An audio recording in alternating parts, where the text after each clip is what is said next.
What? You want me to sleep with your wife? Boss, you gotta be kidding me. The request coming from my own boss was so insane my brain felt like it was about to short circuit. Do I look like I'm kidding?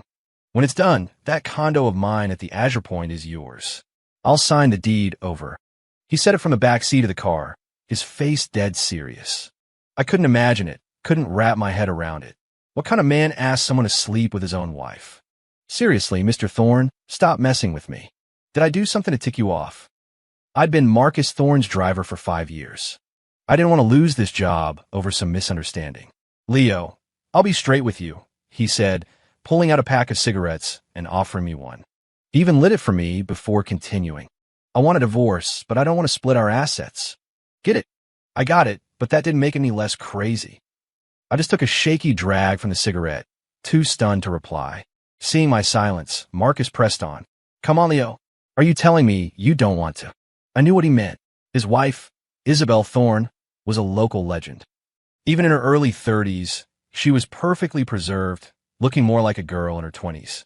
It wasn't just that she was beautiful. She had a killer figure and a smile that was both intelligent and captivating. She had this vibe that was both innocent and alluring at the same time. Any guy with a pulse would have a hard time looking away from Isabel. The first time I saw her, I was blown away. I'd had my share of fantasies, sure, but thinking about it and actually doing it were two completely different universes. Mr. Thorne, you've got the wrong guy, I said, shaking my head. I'm just a driver. Even if we ignore the whole moral side of this, why would she ever go for someone like me?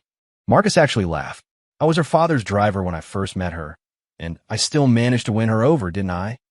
You're younger than me, in better shape, and a good-looking guy. What are you so afraid of? His compliments didn't change anything. I really can't. Besides, I have a girlfriend. His face hardened. Leo, you've been with me for 5 years. I've always thought of you like a little brother. Don't take this the wrong way, but what's the most important thing for a man these days? It's money. Without money and power, what does having a girlfriend even mean?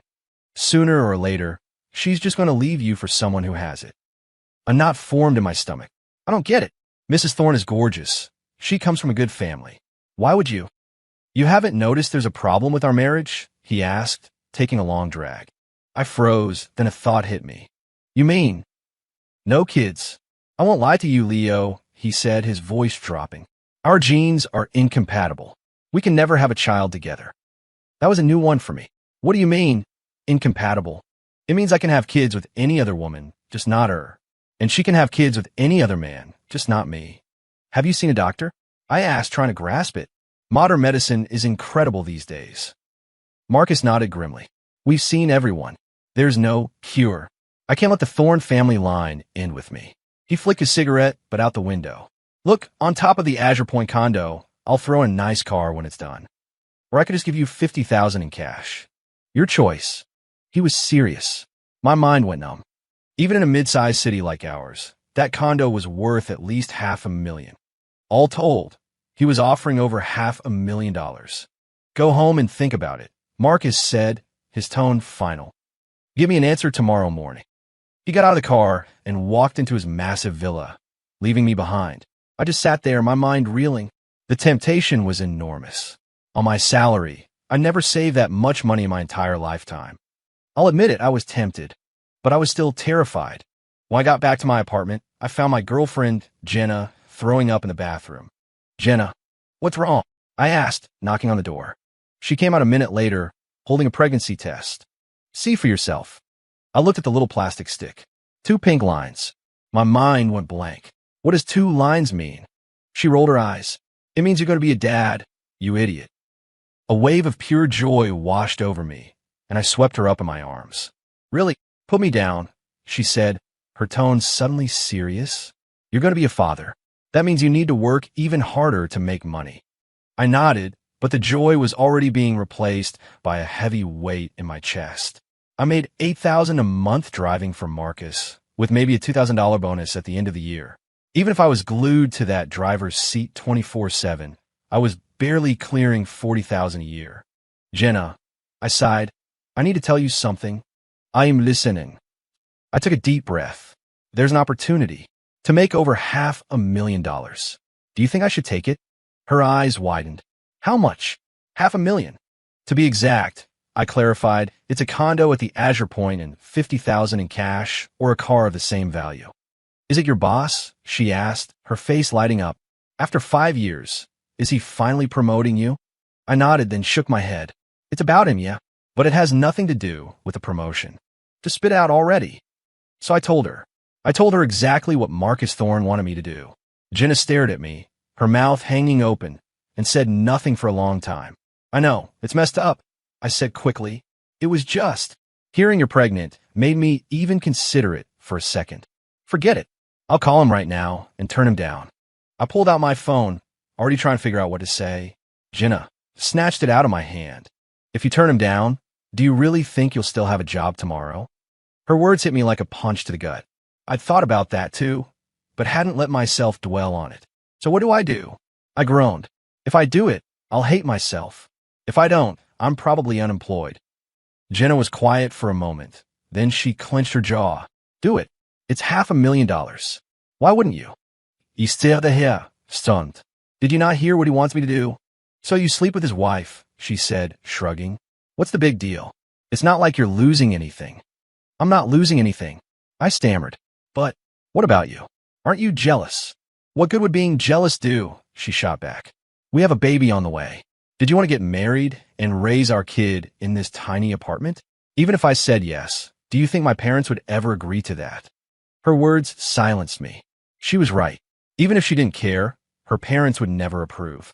Just think about it, she said, turning away. I'm tired. I'm going to bed. After she went into the bedroom, I stepped out onto the balcony and chain-smoked the entire night, her words echoing in my head. The next morning, I picked Marcus up to take him to the office. As soon as he got in the car, he asked, so, what's the verdict? I took a deep breath. Okay, I'll do it. He raised an eyebrow. What changed your mind? My girlfriend's pregnant, I said with a bitter laugh. I need to get my act together. He nodded, as if that explained everything. Right? A man's got to provide for his family. We're the same in that way. Nothing to be ashamed of. I just nodded, using his words to try and quiet my own conscience. When we got to the office, he went into a meeting. Afterward, he called me into his office and handed me a cigarette. I have a business dinner tonight, he said. You don't need to take me. I want you to go straight to my house. What? Tonight? I blurted out. What are you scared of? Don't you need the money? I was silent for a long moment before nodding. Okay, but what if Mrs. Thorne? Don't worry, he interrupted. She's a light sleeper. Can't stand even a sliver of light. Plus, she has to take sleeping pills just to fall asleep. When you get there, you just slip in her bed. I've got a hidden camera in the bedroom. Once I have the evidence, your job is done. I nodded numbly, the hand holding the cigarette trembling. I'd never done anything like this before. I was completely out of my depth. A thought occurred to me. Wait, so does that mean I just have to get into bed? I don't actually have to do anything. He gave me a look. If you can control yourself, that's up to you. I just need the evidence. I don't care about the rest. I don't care about the rest. A chill ran down my spine. This was his wife he was talking about. I spent the whole day driving him around from a construction site to a meeting downtown. It was after 10 p.m. when he finally handed me his house keys. Go on. I'll grab an Uber later. My hand shook as I took the keys. My heart was pounding. Marcus slapped me hard on the shoulder. What's the matter with you? Are you a man or not? Think about your kid. That did it. I nodded, mumbled a quiet okay that was as much for me as it was for him, and got back in the car. I drove to his villa and parked the car in the garage. But I couldn't bring myself to get out. I just sat there, smoking, my mind at war with itself. I even slapped myself across the face. For the baby, I told myself, just get it done. Stealing myself, I stubbed out the cigarette and went from the garage into the house. The second I stepped into the main hall, my heart stopped. Every light was on, and sitting right there on the living room sofa, staring at me, was Isabel Thorne. My knees went weak. Under the bright lights, she looked flawless, untouchable. Her eyes, however, were as cold as ice. My heart hammered against my ribs. And Mrs. Thorne, I stammered. You're still awake. She just kept looking at me, not saying a word. My mind raced. What did that look mean? Mr. Thorne has a dinner, I blurted out, trying to explain. I just came back to get a jacket for him. Her beautiful eyes stayed fixed on me. After a long, agonizing moment, she stood up. Follow me. Sweat was already beading on my forehead as I trailed behind her. I thought she was leading me to get Marcus's jacket, but instead, she took me into the study. As soon as we were inside, she sat down behind the large desk and gestured to the chair opposite her. Seat. I didn't dare. Mrs. Thorne, your husband is waiting. She ignored me and tapped the spacebar on her keyboard. A second later, my own voice filled the silent room. What? You want me to sleep with your wife? Boss, you gotta be kidding me. I froze, a deathly chill creeping up my spine. For a moment, my mind was a complete blank. I just stood there, listening to the entire recorded conversation in a state of shock. She had everything. My conversation with Marcus in the car that day, and even the one from this morning when he gave me the keys and told me to come here. I realized with a sickening lurch that the car must be bugged. Isabel lit a cigarette, her icy gaze fixed on me. Don't you have anything to say to me? I was drenched in sweat. Mrs. Thorne, I couldn't form a complete sentence. It was useless. She knew everything. Any excuse I made would be pointless. Finally, I just hung my head. I'm sorry, Mrs. Thorne. My girlfriend is pregnant, and I wasn't thinking straight. Oh, her voice was dangerously calm. Your girlfriend is pregnant, so that gives you the right to do something like this? I opened my mouth, but no words came out. You really can't let greed get the better of you. She blew a plume of smoke into the air. Do you have any idea what kind of crime this is if I were to call the police? My head swam. Mrs. Thorne, I never planned on hurting you. I swear, I pleaded. You heard the recording. I was just going to get into bed, that's it. I wasn't going to do anything. She just kept smoking, watching me, saying nothing. Just when the silence became unbearable, she finally spoke. Sit down. Let's talk. My heart skipped a beat. Maybe there was a way out of this. If she was going to call the cops, she wouldn't have bothered playing me the recordings. She would have just gone straight to them and confronted Marcus. I sat down, my body rigid with tension, forcing myself to stay calm. I'll give you one chance, she said. Convince me not to call the police. My brain went into overdrive, scrambling for the right words. Finally, I looked her in the eye. Mrs. Thorne, tell me what to do, and I'll do it. For the first time all night, the corner of her mouth lifted in a slight smile. Good. I'm satisfied with that answer. I sat there, staring at her unbelievably beautiful face. I honestly couldn't understand Marcus. If I were him, I wouldn't divorce her even if we couldn't have kids. From now on, she continued, I want to know every move Marcus makes. But you already have a bug in the car, don't you? He's not in the car 24 hours a day, is he? She countered. I hesitated. Most of my time was spent in the car. I couldn't follow him everywhere. She pressed on. Do you really think the only reason he wants to divorce me is the one he told you? I looked at her, confused. Then what is it? She shrugged. He's seeing another woman. I have a few leads, but nothing solid. I've never seen him meet with any other woman, I said, thinking back. A cold smile touched her lips. Just because he gets out of the car somewhere, does that mean it's his real destination? Her words hit me like a ton of bricks. He told you he thinks of you like a brother, Isabel said, her voice dripping with sarcasm. But he asks that brother to commit a felony? Her words sank in. And think about it, she continued. He promised you everything after the job is done. What guarantee do you have that he'll actually pay up? I froze again, speechless. She was right. I hadn't even considered that. Isabel stubbed out her cigarette. I will honor every part of his promise. On top of that, I can give you a $20,000 deposit right now. The things I'm asking you to do aren't even illegal. You do the math. As I hesitated, my phone buzzed. It was a text from Marcus. I glanced at the screen. You're not there yet? It's been long enough to run a marathon. My blood ran cold. I've been caught by your wife, you idiot. Isabel's eyes flicked to my phone. Is that Marcus getting impatient? I nodded. He said he has a camera in the bedroom. He probably doesn't see me and is getting anxious. Isabel let out a cold laugh. He really is in a hurry. He doesn't know it was that hidden camera that made me suspicious in the first place. That's why I put the bug in his car. You two really know how to play games, I muttered. The part one didn't say was, and I'm about to get played to death by both of you. You should probably reply, she said, looking at me. You don't want him getting suspicious. I thought for a moment, then typed back, sorry boss, my mom's sick. I'm at the hospital, haven't made it over yet. He replied instantly, what the hell are you doing? An opportunity like this doesn't come around every day. I hesitated, unsure how to respond. Another text came through. Forget it. Not tonight. We'll find another time. I can see on the camera she's not asleep anyway. Not sure what she's doing. I replied with a thumbs up emoji and put my phone away. Isabel looked at me expectantly. So, will you help me find the other woman? I'll forget this ever happened, and I'll honor Marcus's offer. If you say yes, I'll wire you $20,000 right now. Mrs. Thorne, I really don't want to get involved in your personal business, I said desperately. Can you please just let me go? She seemed surprised by my refusal. A cold smile returned to her lips. You had a chance not to be involved before, but the moment you stepped in my house tonight, you lost the option of staying out of it. I lit a cigarette of my own and took a long, hard drag, saying nothing. You're certainly loyal to Marcus, she remarked. It's not about loyalty, I said, shaking my head. I made a stupid mistake out of desperation. Now I just want out. You two are getting a divorce, and I'm just some guy caught in the middle. How does that look? I'll quit tomorrow, okay. I'll just resign. Do you really think it's that simple? She shot back. I took another deep breath, completely lost. I'll add one more thing to the deal, she said. After this is over, you can continue working for me. As my driver. Think about it. $500,000 is a lot of money, but it runs out. A stable job is what will give your future wife and child a real future.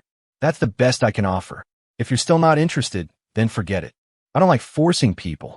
Hearing that, I stood up immediately. Okay, I'll do it. On the drive back, my head was still spinning from the chaos of the last 2 days. The only bright spot was the $20,000 wire transfer from Isabel that was now sitting in my bank account. She was definitely more generous than Marcus. She paid me before I'd even done a thing. When I got to my apartment, I wanted to tell Jenna everything, but she was already asleep. I lay in bed, staring at the transfer confirmation on my phone, and didn't sleep well for the second night in a row. The next morning, Jenna was already gone when I woke up. I called Marcus to see if he was at home or somewhere else. He said he was at the house. So, he went home after realizing nothing happened last night. When I pulled up to the villa, both Marcus and Isabel were standing by the front door. She was adjusting his collar and tie. I watched them, a knot of dread in my stomach. They were already plotting against each other, but putting on this show of a happy couple. As Marcus walked toward the car, I saw Isabel look directly at me. She didn't say a word, but her message was clear. Don't forget your promise. Once we were on the road, I started to apologize. Sorry about last night, boss. He just shrugged. Don't worry about it. Everyone has family emergencies. I was surprised by his understanding, and for a second, I actually felt a pang of guilt. But then he added, I'll let you know when I find another opportunity. And next time, even if your mother is on her deathbed, you finish the job for me first before you go see her. My blood ran cold. What kind of person says that? The flicker of guilt I'd felt vanished instantly. Yes, sir. I understand, I said. The next few days were quiet. The only change was that Isabel started coming into the office more often. Did she find something out? Marcus wondered aloud in the car one day. Why is she suddenly so interested in the company? I didn't dare say a word. He didn't seem to suspect me, just used me as a sounding board to analyze the situation. I could tell he was getting antsy, like he needed to accelerate his plan. A few nights later, after I dropped him off at a restaurant for another business dinner, he told me to go home and that he'd get his own ride. I knew something was up. I drove around the block, parked, and waited. Sure enough, a few minutes later, he got into a taxi. I started my car and followed him. He went to a hotel. The second he was inside, I called Isabel and told her what was happening. She told me to keep an eye on things and that she was on her way. After hanging up, I finally felt a wave of relief. This whole double agent nightmare was finally coming to an end. These past few days have been nerve-wracking. Even the money didn't feel real. A few minutes later, Isabel's car pulled up. She called me and told me to come over. Do you really need me to go in? I asked. What if I get into a fight and they hurt me? She countered. When I hesitated, her voice turned icy. What? Do you still think that after all this blows up, you can walk away clean and go back to being Marcus's good little employee? Pick a side, Leo. You already have. As much as I didn't want to, she was right. There's no playing both sides in a war. The moment I took her money, I'd chosen my team. When I followed Isabel into the hotel lobby, the front desk clerk, as expected, refused to give out guest information, citing privacy policies. Isabel didn't argue. She just made a phone call, and within a minute, the hotel manager came rushing over. He was clearly deferential to her and immediately looked up Marcus's check-in records for us. But after a thorough search, there was no record of a Marcus Thorne. Isabel, not giving up, took the registry and looked through it herself. Still nothing. She handed it to me to check one more time. I figured if they couldn't find it, neither could I. Marcus probably used the woman's ID to register. I took the book, planning to just skim it, but then my brain short-circuited. Marcus's name wasn't there, but Jenna's was. I checked the ID information next to her name. I didn't know the full number, but I knew her birthday. It matched. A white-hot rage surged through me. I stormed toward the elevators. Isabel hurried after me. "What is it? Did you find him?" "No," I said through clenched teeth. "Then why are you so worked up?" "I saw my girlfriend's name," I snarled. Isabel froze. Then a look of dawning horror crossed her face. "You don't think?" I knew what she was going to say. It was exactly what I was thinking. But right now, I was too furious to care if she was with Marcus or someone else. We got to the room, and I was about to pound on the door, but Isabel stopped me. She knocked lightly. A moment later, Jenna's voice came from inside. "Who is it?" Hearing her voice, my anger flared up again. Isabel disguised her voice. "Room service." "Room service?" Jenna sounded confused. "We didn't order anything. It's complimentary champagne for our valued guests." The room went quiet. In that brief silence, I forced myself to calm down. A moment later, the door opened. Jenna stood there in a bathrobe. The second she saw me and Isabel, her face went pale. She immediately tried to slam the door shut. I wasn't about to let that happen. I shoved the door open. Isabel swept into the room. "Marcus, come on out." "Leo, listen to me. I can explain," Jenna pleaded. I slapped her across the face. "You bitch. You're cheating on me while you're pregnant." Isabel, not finding Marcus, walked straight to the bathroom door. She tried to open it, but it was locked from the inside. She sneered. "You think hiding in there is going to solve anything?" She pulled out her phone and dialed. "Yes, I'd like to report prostitution at the Meridian Hotel, room 808. "Prostitution?" Jenna shrieked. "Are you saying I'm a whore?" Isabel didn't even look at her. "Aren't you?" Jenna lunged at Isabel, her nails out, aiming for her face. I tried to step in, but it was too late. Isabel sidestepped her neatly, and Jenna, missing her target, stumbled and fell hard on the floor. She lay there, clutching her stomach, whimpering in pain. "Marcus, are you dead?" She cried out. "My stomach hurts. Don't you care about your baby?" My mind went blank. His baby? The baby wasn't even mine? At that moment, the bathroom door opened, and Marcus walked out with only a towel wrapped around his waist. I launched myself at him, kicking him hard. "You son of a bitch." We started throwing punches. Jenna even tried to help Marcus, clawing at my hair. Through it all, Isabel just sat calmly on the edge of the bed, pulling out her phone and recording everything. Soon, the police arrived, pulled us apart, and took all of us down to the station. Marcus, softened by years of easy living, was no match for me. I left him bruised and swollen. At the station, Jenna, her face a mask of concern, kept telling the officers that I had started it all. She wasn't my girlfriend anymore. She was acting like his wife. Since I only had a scratch on my neck from Jenna, I was officially labeled the aggressor. I was put in an interrogation room by myself, and for hours, no one came. I had no idea what was happening outside. Sitting there, the anger began to fade, replaced by a cold, sickening clarity. I thought about Jenna, and my heart ached with betrayal. I never imagined she would cheat on me, let alone with Marcus. The more I thought, the more the pieces fell into place, and it was horrifying. From the moment Marcus asked me to sleep with Isabel, he and Jenna must have planned this. They didn't just want Isabel out of the picture with none of the money. They wanted to ruin me, too. No wonder Jenna was so insistent that I accept the deal. She was always the smart one. This whole twisted scheme was probably her idea. She used her pregnancy to force Marcus's hand, hoping to secure her own position. Thinking about how she'd acted around me recently, all the fake concern and encouragement just made me feel sick. It was late at night when an officer finally came in to take my statement. I told him the truth, everything about how Marcus had tried to buy me off. I even told him my suspicions about the setup, but I left out my deal with Isabel. Stick to the facts, not your theories, the officer said tiredly. All right, you can go. I blinked. What? Do you want to stay? No, I said quickly, getting to my feet. The station was mostly empty. Marcus and Jenna were gone. I walked out into the cool night air, feeling completely hollow. As I reached the end of the block, a car horn honked. I looked over and saw a familiar BMW parked by the curb. It was Isabel's car. The door opened. Get in, she said. You walked over? Surprised. Mrs. Thorne, you're still here. She nodded. I was worried. I didn't want to leave until you were out. Thank you, I said, the words feeling inadequate.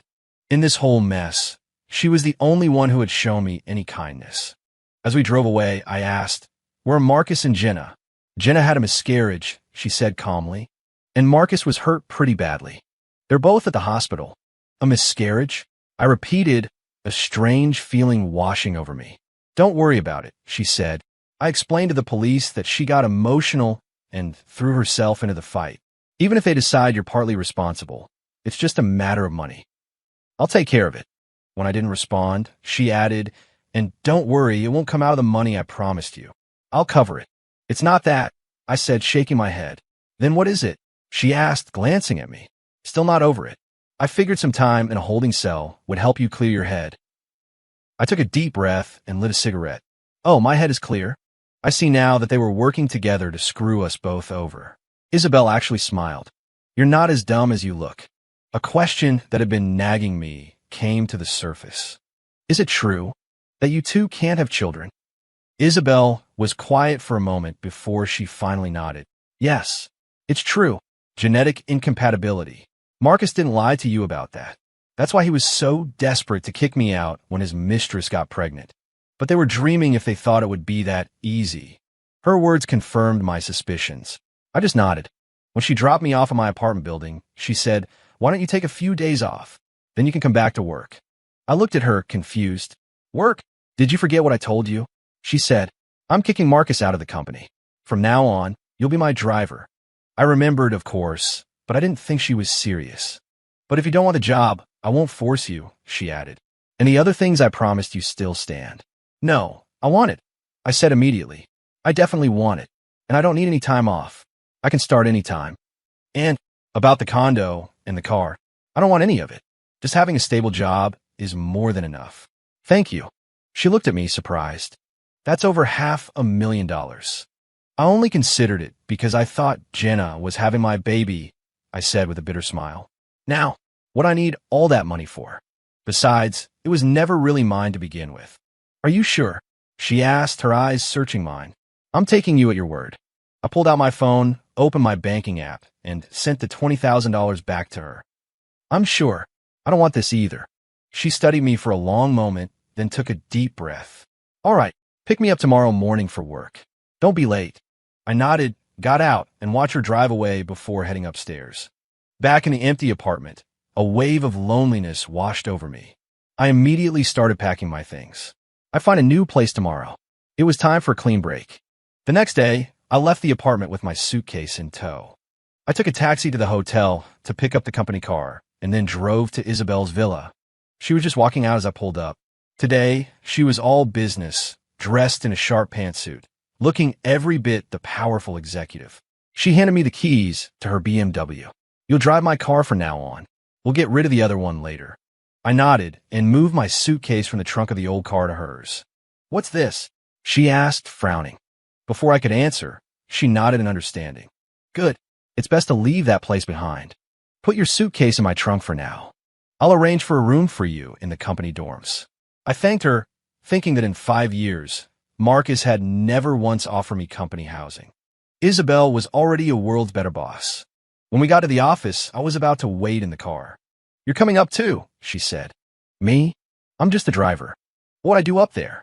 You turned down the condo, the car, and the cash, she said matter-of-factly. I don't like to go back on my word, so I converted their value into company shares. It's not much, only 2%. As a minority shareholder, you have the right to sit in on all company meetings. I was stunned. What? A shareholder? Mrs. Thorne, you can't be serious. I don't joke about business, she said sternly. And from now on, you don't call me Mrs. Thorne. It's either Ms. Thorne or Isabel. Got it. Yes, Miss Thorne, I said quickly. But the shares. Don't be difficult, she cut me off. Let's go. We have a meeting. Stunned into silence, I had no choice but to follow her inside. During the meeting, I found a seat in the back corner, trying to be as invisible as possible. Many of the employees gave me curious looks. Then Isabel walked in and got straight to the point. First, she announced that Marcus Thorne had been terminated from the company, effective immediately, and that she was taking over as CEO. Next, she announced a series of personnel changes, firing all of Marcus's key loyalists. Finally, she announced that I, Leo, had invested a significant sum into the company and was now an official shareholder. My title, however, would remain unchanged for the time being. I would continue to serve as her personal driver. Every eye in the room turned to me. I felt my face flush, but I didn't know what to say. Around noon, a bruised and battered Marcus Thorne stormed into the office and went straight for Isabel's office. We could hear them yelling from outside, and the office staff started whispering among themselves. Eventually, Marcus stormed out, slamming the door behind him. On his way out, he passed the car and knocked on my window. I rolled it down. Well, Leo, he sneered. I never knew you were such a snake. I still can't compete with you, boss, I shot back. You managed to snake my girlfriend right out from under me. I wish you two the best. Hope you have a son soon and carry on that precious Thorne family name. He froze, then just pointed a finger at me, speechless, before turning and leaving in a fury. That afternoon, I drove Isabel home. When we got to her villa, she turned to me. Come on in. I'm in a good mood today. I'll cook you something. What? I asked, surprised. What do you mean, what? She said with a huff. I rarely cook. He never even tasted a meal I made. You're getting lucky. I followed her inside. As I watched her move around the kitchen, I asked, he didn't give you too much trouble today, did he? What can he do? She said with a shrug. The company was always mine. I just let him run it after we got married because he's the man. After all this, taking back control was easy. Did he really think putting a few of his buddies in key positions was enough to take it from me? He's dreaming. I just nodded, saying nothing. Over dinner, she said, you drove for Marcus for 5 years. You know all of his clients, right? Most of them, yes, I nodded. Good, she said. This afternoon, take me to the courthouse first. Then, you're going to take me to visit every single one of those clients. The courthouse? I asked. A cold smile played on her lips. Of course. Why would I want to stay tied to a man like that for a second longer? Will he agree to it? If he agrees, he might still be able to find work in this town, she said, her voice like steel. If he doesn't, not only will he not get a single penny, but I will personally make sure his reputation is so ruined he'll never work here again. A chill went down my spine. I had to admire her ruthlessness, and I was damn glad I was on her side. She noticed me staring. What is it? What do you mean? The food, obviously, she said. What else? It's delicious, I said quickly. She nodded, satisfied, and smiled like a young girl. I found myself mesmerized for a second, my mind flashing back to the original task Marcus had given me. I shook the thought away and focused on my food. That afternoon, I drove Isabel to the courthouse. Marcus was already there. Soon, they both came out, each holding a divorce decree. Marcus tried to say something to her, but she walked right past him and got into my car without a second's hesitation. He shot me a venomous glare. I just looked back, unfazed, and drove her away. For the next few weeks, I drove Isabel to visit one client after another. After each successful meeting, where she would renegotiate terms, she would tell them, from now on, Leo will be your primary point of contact. Ms. Thorne, I said in the car later, I don't think I'm the right person for that. She glanced at me. What? You plan on being a driver for the rest of your life? I was speechless, filled with a deep sense of gratitude. I'd driven for Marcus for 5 years, and he'd never seen me as anything more than a driver. I've been working for Isabel for just a short time, and I was already a shareholder and a client liaison. The following months were a blur of constant work. We met with clients all over the state, then started traveling to neighboring states. It took over 2 months to meet with everyone from Marcus's old portfolio. Isabel, with her sharp business acumen and charisma, managed to retain nearly 80% of them. The other 20%, she decided, were low-value clients not worth the effort. During that time, Marcus tried to make some moves of his own, but it was mostly useless. Clients cared about the company's brand, not the man running it. Half a year flew by. One evening, after closing a major deal, Isabel worked late at the office. It was nearly midnight when I finally drove her back to the villa. I glanced in the rearview mirror and saw she had fallen asleep, exhausted. I felt a pang of sympathy. What a fool Marcus was to throw away a wife who was not only beautiful but also incredibly capable. Not wanting to wake her, I gently took off my jacket and draped it over her. The movement stirred her, and her eyes fluttered open. "Miss Thorne, I'm sorry," I said quickly. "I was just—" She looked at me for a moment, then got out of the car. "Come in for a bite." I hesitated. "It's so late. I don't want to intrude." "Suit yourself," she said, turning to leave. "No, wait. I'd love to," I said, quickly getting out of the car. She paused and looked at me, a small smile playing on her lips before heading into the house. I followed, a little nervous. I knew there was no such thing as a free lunch. Isabel had been incredibly good to me, and I couldn't help but feel there was a reason for it. As she cooked in the kitchen, I watched her, thinking she's so beautiful. She glanced over at me. "By the way, I heard Jenna try to break up with Marcus. He didn't take it well. Said he'd lost everything for her, and she couldn't just leave. He took her to the top of a building, and they jumped. Neither of them made it. The news was shocking, but I felt no sadness, only a distant sense of disbelief. You reap what you sow," I said quietly. It was only then I realized I truly had no feelings left for Jenna at all. Isabel seemed to agree, giving a slight nod before returning to her cooking. Soon, the food was ready. She even opened a bottle of red wine. "A toast," she said, "to the new project." I smiled and clinked my glass against hers, downing the wine in one gulp. "That's not how you drink red wine," she said, chiding me gently. "It's not whiskey. You have to savor it, slowly." I nodded. She was right. My life had changed, and there was still so much I had to learn. "Wine is like a woman," she continued, her voice soft. "You have to take the time to appreciate it. Marcus never learned how. Have you?" I looked up at her. Her eyes were shimmering, fixed on mine. My heart began to race.